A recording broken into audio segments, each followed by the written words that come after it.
Vous êtes sur le point de découvrir les connaissances les plus interdites, les plus brutales et les plus libératrices jamais extraites des profondeurs écrasantes de la souffrance humaine. Il ne s'agit pas d'une leçon d'histoire. Il s'agit d'une dissection froide et dure de l'âme féminine, réalisée non pas dans un laboratoire stérile, mais dans l'enfer gelé du goulag soviétique. Ici, la famine, la trahison et l'isolement ont agi comme un acide cruel, dépouillant toute prétention sociale pour révéler la nature brute et sans phare de la loyauté et de l'abandon. Les hommes qui ont réussi à s'échapper de cette machine à tuer portaient un secret terrifiant, un modèle constant de comportement féminin qui brise tous les contes de fées qu'on vous a vendus. C'est le secret de Solzhenitsyn, et le comprendre n'est rien de moins qu'une armure intellectuelle et émotionnelle contre le goulag silencieux et doux des relations modernes. Pendant des siècles, les philosophes ont débattu des femmes, de l'amour et de la loyauté depuis le confort de leurs agoras ensoleillées. Ils ont élaboré des théories élégantes, belles dans leur abstraction, mais totalement inutiles face à une crise réelle de vie ou de mort. Leur laboratoire était l'esprit. Notre laboratoire, celui dans lequel nous sommes sur le point d'entrer, a été construit par le NKVD. Ces cobayes ? Des millions d'hommes, condamnés pour un mot, un regard, une blague, arrachés à leur famille et jetés dans un hachoir à viande fait de glace, de faim et de désespoir. La variable principale de cette horrible expérience, les femmes qu'ils ont laissées derrière eux, leurs épouses, leurs amantes, leurs mères, les gardiennes de leur mémoire, les ancres de leur vie passée. Ce que ces hommes ont découvert, à travers une douleur si profonde qu'elle est à peine exprimable, c'est une sombre taxonomie de la psyché féminine sous pression. Ils ont cartographié les contours exacts de l'amour conditionnel et mis au jour les impératifs biologiques choquants qui peuvent anéantir toute une vie d'affection en un seul instant brutal. Cette connaissance a été acquise au prix du sang, des gelures et des âmes brisées. C'est la pilule rouge ultime, forgée non pas dans les forums internet, mais dans le pergélisol de Colima. Alexandre Solzhenitsyn, le grand chroniqueur de cette agonie, a fait plus que simplement documenter la brutalité de l'État dans ses œuvres monumentales telles que l'archipel du Goulag.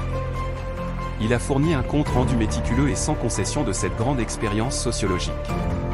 Il a consigné les lettres qui ne sont jamais arrivées, les papiers de divorce qui sont arrivés, les histoires chuchotées sur des couchettes gelées longtemps après l'extinction des feux. Il nous a donné les données. Notre tâche consiste à les déchiffrer, à dépasser le choc et l'horreur, et à en extraire les principes brutaux et intemporels. Il ne s'agit pas de misogynie. Il s'agit de reconnaître des schémas à une échelle historique grandiose. Il s'agit de comprendre les mécanismes du cœur humain afin de ne jamais être pris au dépourvu. Le bénéfice de cette connaissance est une liberté froide et lucide. C'est la capacité de voir le monde tel qu'il est, et non tel que vous souhaitez qu'il soit. C'est la fin de la trahison naïve et le début d'une véritable force souveraine. Transportons-nous à un moment précis, une étude de cas gravée dans la mémoire figée de l'archipel. Imaginez un homme que nous appellerons Yevgeny, un jeune ingénieur brillant originaire de Leningrad. Son crime, être trop talentueux, trop prometteur, un rival potentiel pour un petit fonctionnaire du parti. Une nuit, on frappe à la porte, puis vient l'arrestation. Son monde se réduit à la taille d'un fourgon cellulaire. Son seul réconfort, son seul lien avec l'humanité, est l'image de sa femme, Anna. Son sourire, la façon dont elle lui faisait signe depuis la fenêtre de leur appartement.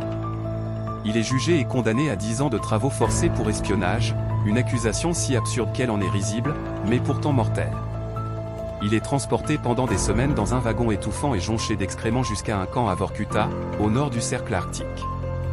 Son existence se résume alors à un calcul de calories, 500 grammes de pain s'il remplit la norme de coupe de bois ou d'extraction de charbon, 300 grammes s'il échoue.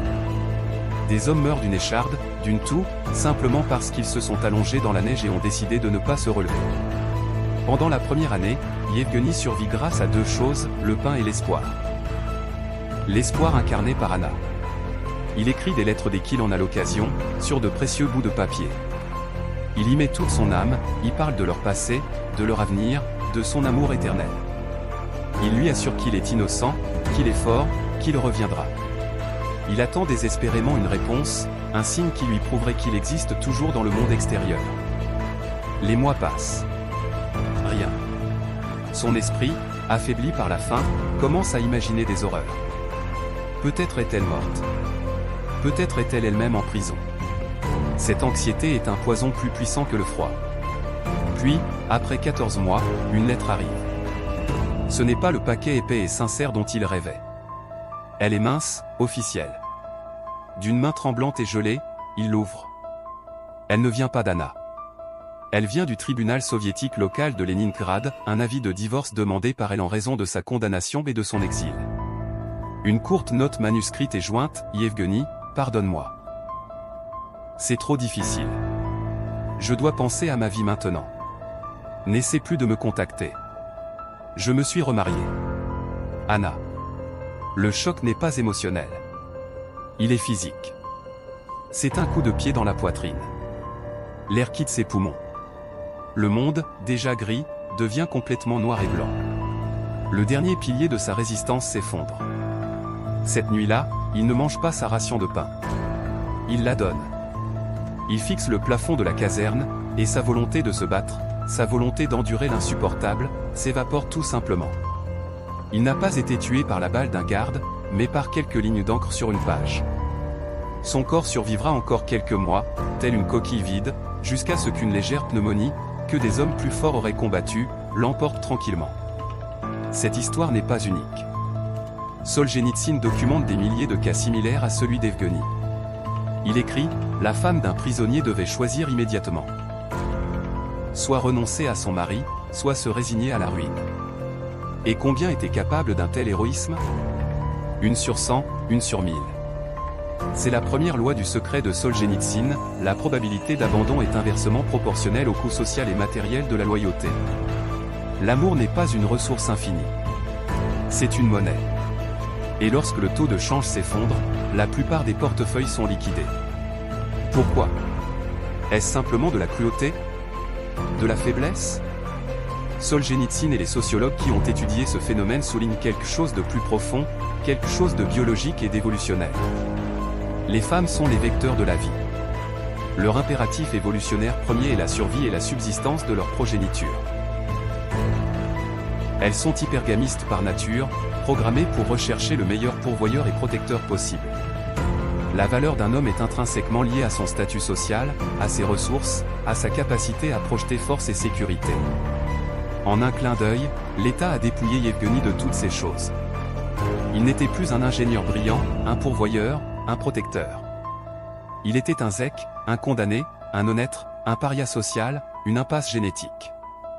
Être associé à lui, c'était s'exposer à la ruine, elle et ses enfants potentiels.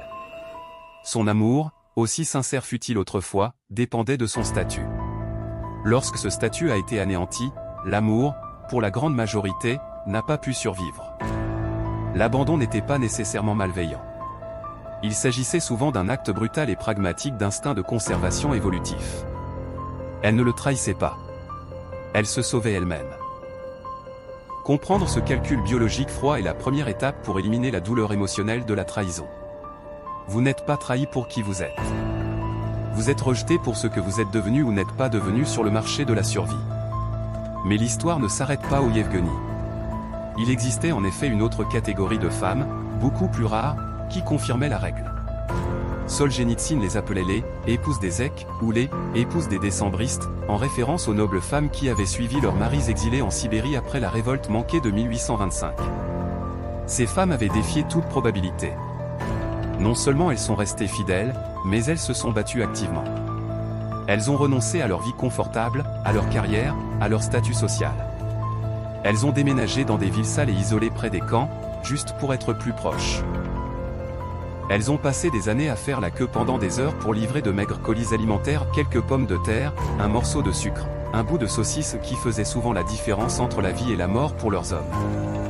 Ils sont devenus des experts en bureaucratie, rédigeant sans relâche des recours, harcelant les fonctionnaires, refusant d'être réduits au silence. Leur loyauté n'était pas passive. Il s'agissait d'une campagne de résistance acharnée et active. Qu'est-ce qui distinguait une Natalia d'une Anna? Quelle alchimie de caractère a créé une épouse décembriste? Solzhenitsyn suggère que c'était une combinaison d'une immense force personnelle, d'une conception profonde, presque spirituelle, de l'amour qui transcendait les circonstances matérielles, et souvent d'une certaine ferveur idéologique ou d'une indépendance d'esprit qui les rendait immunisés contre la pression sociale. Elle ne voyait pas leur homme tel que la société le décrivait, un criminel, un ennemi, mais tel qu'il était vraiment. Leur hypergamie n'était pas motivée par le statut social, mais par un caractère plus profond et inébranlable qu'elle percevait en lui, une qualité que même le goulag ne pouvait effacer. C'est la deuxième loi du secret de Solzhenitsyn, la loyauté inconditionnelle est une anomalie historique, attribuée à une infime fraction de femmes possédant des vertus présélectionnées d'indépendance extrême et de force idéologique. Vous ne pouvez pas l'espérer. Vous ne pouvez que la reconnaître et, avec une immense gratitude, la chérir si vous avez la chance de la trouver. Miser votre survie émotionnelle sur la recherche d'une telle femme, c'est parier contre la maison dans un jeu où les chances sont catastrophiquement, historiquement, contre vous. Ce n'est pas de l'histoire ancienne. Le goulag n'est que le prisme le plus extrême et le plus concentré à travers lequel on peut observer une réalité qui se produit chaque jour, dans chaque ville, dans chaque relation autour de vous. Les mécanismes sont simplement plus doux, plus lents, plus insidieux. Un homme perd son emploi. Un homme sombre dans la dépression. Un homme souffre d'une maladie qui sape sa force et sa vitalité. Un homme ne parvient tout simplement pas à maintenir son image, à diriger, à projeter une vision de force et de sécurité. Le lent retrait de l'affection, la perte de respect, les regards condescendants, le discours « je t'aime, mais je ne suis pas amoureux de toi ». Ce sont les équivalents modernes et civilisés des papiers de divorce d'Anna. Il s'agit du même impératif biologique qui se joue au ralenti, sans le décor dramatique de la neige sibérienne. Les barreaux de la prison ont été remplacés par les contraintes subtiles des attentes sociales et des enchevêtrements financiers. Mais la prison est bien réelle. La trahison, lorsqu'elle survient, semble tout aussi définitive, tout aussi absolue. Le secret de Solzhenitsyn vous donne les clés pour anticiper les événements. Il vous permet d'analyser l'état de votre propre relation, non pas avec espoir et prière, mais avec le regard froid et analytique d'un historien étudiant un schéma récurrent. Il élimine la surprise et, ce faisant, élimine une grande partie de la douleur. La douleur est remplacée par le pouvoir de la prévoyance. Cette connaissance est votre première couche d'armure. Mais ce n'est que le début. Pour les hommes des camps qui recevaient ces lettres, leur réaction déterminait s'ils vivraient ou mourraient. Yevgeny a donné son pain et est mort. Mais qu'ont fait les survivants? Ceux qui ont absorbé cette pilule noire ultime, cette vérité des plus amères, et l'ont utilisée non pas comme un poison pour se tuer, mais comme un carburant pour se forger en quelque chose d'incroyablement dur, quelque chose qui pourrait survivre à l'état lui-même. Comment ont-ils transformé cette trahison ultime en pierre angulaire d'une nouvelle masculinité inébranlable? La réponse à cette question, et la dernière étape cruciale pour maîtriser le secret de Solzhenitsyn, réside dans le forgeage. Nous allons découvrir l'état d'esprit des survivants, comment ils ont transféré leur espoir des cœurs peu fiables des femmes à la forteresse inébranlable de leur propre mission. Nous allons exposer la transformation psychologique qui a transformé les victimes en phénix, et comment vous pouvez appliquer la même sagesse ancienne et glaciale pour construire une vie si puissante que la trahison ne devient rien de plus qu'un murmure insignifiant dans le vent. L'homme qui ouvrit l'enveloppe officielle et mince et lut sa propre nécrologie, non pas dans le journal, mais écrite de la main de sa femme, se trouvait à un moment critique de sa vie. Le choc fut tel qu'il ébranla les fondations mêmes de son univers. Dans le silence glacial de la caserne, entouré des fantômes d'hommes déjà brisés, il fut confronté à un choix qui, en substance, résumait toute la philosophie humaine en une seule décision brutale. Il pouvait suivre la voie de Yevgeny. Il pouvait laisser le froid qui envahissait son cœur se propager à ses membres, s'abandonner au vide et permettre à son corps d'achever ce que la trahison avait commencé. Ou il pouvait faire autre chose, quelque chose de bien plus difficile, de bien plus contre-naturé, en fin de compte, de bien plus puissant. Il pouvait accepter l'inacceptable. Il pouvait avaler la pilule noire, non pas comme un poison, mais comme un tonique amer et fortifiant. Il pouvait regarder dans l'abîme de cette vérité ultime que son existence, sa valeur, son droit même d'aimer dépendait désormais de choses indépendantes de sa volonté et au lieu de pleurer, il pouvait acquiescer. Il pouvait se dire, voilà donc comment est le monde désormais. Je sais. Ce moment d'acceptation n'était pas un moment de défaite. C'était la première étape cruciale du processus de forgeage. Les survivants du goulag, ces hommes qui ont quitté les camps des années plus tard, le corps marqué de cicatrices mais l'esprit terriblement intact, avaient tous subi cette épreuve.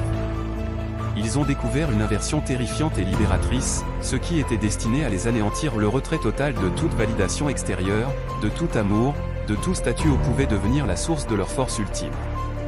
Lorsque tous les piliers du monde qu'ils connaissaient leur ont été retirés, ils ont été contraints de trouver un fondement en eux-mêmes. Solzhenitsyn a appelé ce processus « l'ascension ». Il a écrit sur ce qui, dépouillés de tout, ont commencé à se soucier moins de leur corps et davantage de leur âme. Ce n'est que lorsque je me suis retrouvé allongé sur la paille pourrie de la prison que j'ai senti en moi les premiers signes du bien. Merci, prison, d'avoir fait partie de ma vie. Ce n'est pas la gratitude masochiste d'un homme brisé. C'est le triomphe retentissant d'un homme qui a découvert la vérité fondamentale du pouvoir masculin: votre valeur ne peut vous être donnée, et donc elle ne peut vous être enlevée. Elle doit être forgée dans le feu secret de ta propre souffrance et martelée sur l'enclume de ta volonté inébranlable. La trahison d'une femme, aussi intime soit-elle, a été révélée pour ce qu'elle était vraiment, non pas un verdict sur son âme, mais le reflet de sa nature et le retrait d'une ressource sur laquelle il n'aurait jamais dû compter en premier lieu. Cette transformation a nécessité un transfert complet et total de l'espoir. L'espoir est une chose dangereuse. Dans le monde extérieur, l'espoir était placé dans une lettre, dans une femme, dans un système judiciaire, dans une future réunion. Cet espoir extérieur était un fil fragile qui, lorsqu'il était coupé, provoquait un saignement émotionnel chez l'homme. Les survivants ont appris à tuer ce genre d'espoir. Ils se sont soumis à une chirurgie psychologique, éliminant le besoin cancéreux d'un salut extérieur. À sa place, ils ont cultivé un espoir différent, beaucoup plus résistant, un espoir interne, glacial, basé uniquement sur leur propre volonté. Leur espoir n'était pas d'être sauvés, mais de pouvoir endurer la minute suivante, l'heure suivante, le prochain coup de marteau. Leur monde est passé d'une vaste et terrifiante peine de 10 ans à un défi gérable et immédiat de 5 minutes. Cette hyperconcentration sur le moment présent, sur la domination absolue de sa propre sphère immédiate, est un pouvoir accessible à tout homme, où qu'il se trouve. L'homme qui s'inquiète du manque de respect silencieux de sa femme pendant le dîner saigne à cause d'une coupure dans le fil de la validation externe. L'état d'esprit du survivant pose la question suivante: pouvez-vous contrôler son manque de respect? Non. Pouvez-vous contrôler votre réaction à cela? Absolument. Pouvez-vous contrôler votre prochaine action, votre prochain mot, votre prochain souffle? Sans aucun doute. C'est le territoire de l'homme souverain. Son espoir n'est pas que le monde soit gentil avec lui, mais qu'il soit assez fort pour affronter le monde.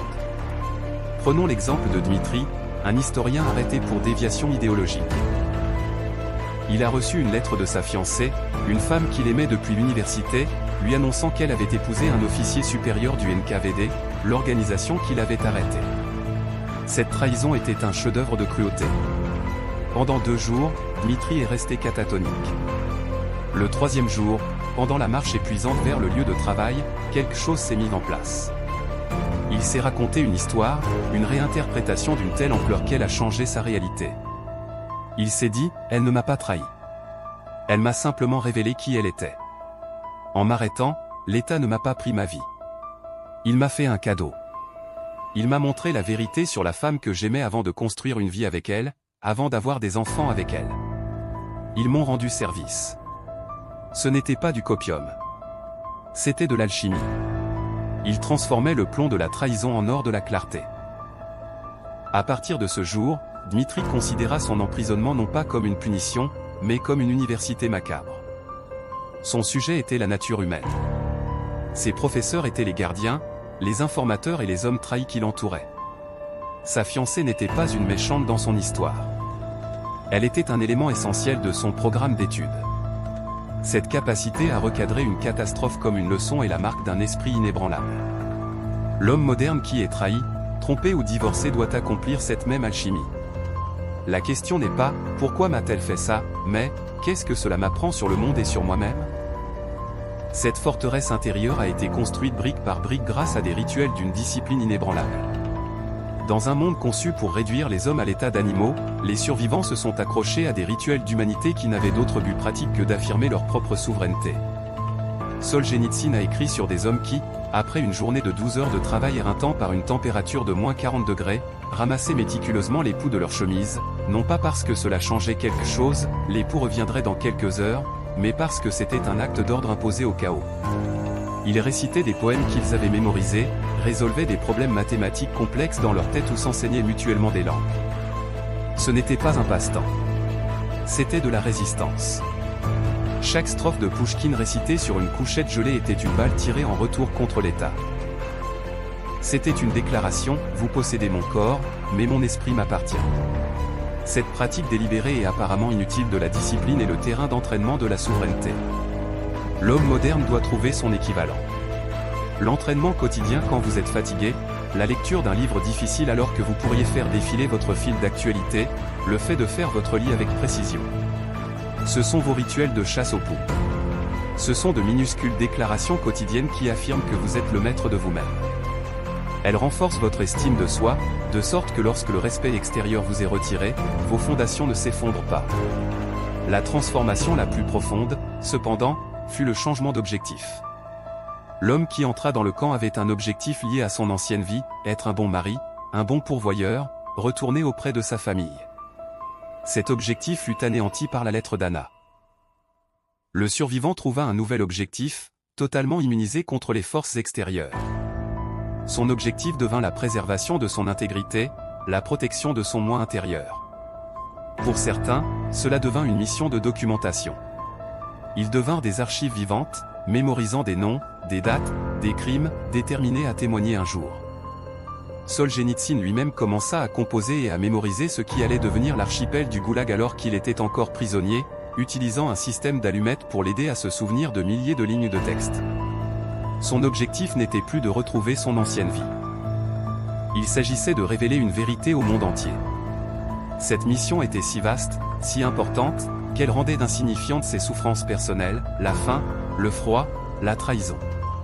Ce n'étaient que des détails dans le récit grandiose et terrible qu'il avait pour mission de raconter. C'est le repositionnement ultime, votre douleur ne vous concerne pas. Elle alimente votre mission. C'est l'application qui vous convient, à vous, l'homme moderne. Votre mission ne peut pas être une femme. Elle ne peut pas être une relation. Ce sont des choses qui peuvent vous être enlevées. Votre mission doit être quelque chose qui vous appartient fondamentalement, dont le succès ou l'échec ne dépend que de vous. Créer une entreprise, maîtriser un métier, créer une œuvre d'art, transformer votre physique, protéger et subvenir aux besoins de vos enfants. Remarque, cela diffère d'une relation avec une épouse, les besoins d'un enfant sont inconditionnels, ceux d'une épouse ne le sont pas. Lorsque votre mission est liée à quelque chose d'aussi immuable, le retrait de l'affection d'une femme devient une distraction, une irritation mineure, comme une mouche qui bourdonne à la fenêtre d'une cathédrale que vous êtes en train de construire. Cela n'arrête pas la construction. Elle peut choisir de faire partie de votre mission ou non. Sa loyauté est un renfort bienvenu, mais sa trahison n'est pas une défaillance structurelle critique. Vous êtes l'architecte. La mission est le plan. Vous êtes le principal ouvrier. Elle est une sous-traitante dont vous pouvez retenir ou libérer les services en fonction de ses performances et de son adhésion aux objectifs du projet. Cela semble froid. Ça l'est. C'est le froid de l'Arctique. C'est aussi la seule façon de construire quelque chose qui dure. Les hommes qui sortaient des camps étaient souvent méconnaissables pour ceux qui les avaient connus auparavant. Ils étaient plus calmes. Leurs yeux avaient une profondeur qui mettait les gens mal à l'aise. Ils avaient vu le pire du monde et, ce faisant, avaient perdu toute crainte à son égard. Ils comprenaient le prix de chaque chose, en particulier celui de l'amour. Ils n'étaient pas incapables d'aimer. En fait, beaucoup d'entre eux avaient découvert une capacité plus profonde et plus intense à créer des liens, précisément parce qu'ils n'avaient plus d'illusions à ce sujet. Leur amour n'était plus un besoin, une chose à saisir. C'était un cadeau conscient et délibéré offert à partir d'un lieu d'abondance absolue, sans attente de retour, car ils n'avaient besoin de rien de l'autre personne. Leur amour était devenu véritablement libre. C'est le cadeau final et paradoxal du secret de Solzhenitsyn. En acceptant la vérité la plus sombre de la loyauté conditionnelle, vous vous libérez pour vivre une connexion sans les chaînes du besoin. Vous pouvez apprécier l'amour d'une femme pour ce qu'il est, un cadeau magnifique, éphémère et conditionnel, sans exiger qu'il soit autre chose. Vous pouvez chérir la loyauté d'une épouse décembriste si vous en trouvez une, mais vous ne serez pas détruit par la trahison d'une Anna. Votre vie à l'extérieur du camp est une épreuve d'un autre genre. Les menaces ne sont pas les fusils et la famine, mais le confort et le désespoir silencieux. La trahison ne vient pas dans une enveloppe officielle. Cela se manifeste par un SMS, un manque d'intérêt, une lettre d'avocat. Les principes de survie sont identiques. Construisez votre forteresse intérieure. Transférez votre espoir de sa validation à votre propre mission. Imposez-vous une discipline par des rituels quotidiens. Recadrez la douleur comme une leçon.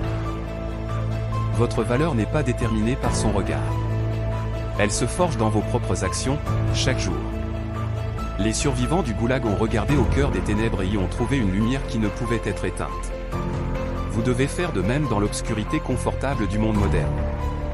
Le fil n'est pas fait d'acier. Il est fait d'attentes, de contes de fées, du besoin d'être aimé par les autres plus que vous n'aimez votre propre objectif. Coupez-le. Traversez-le. Votre mission vous attend.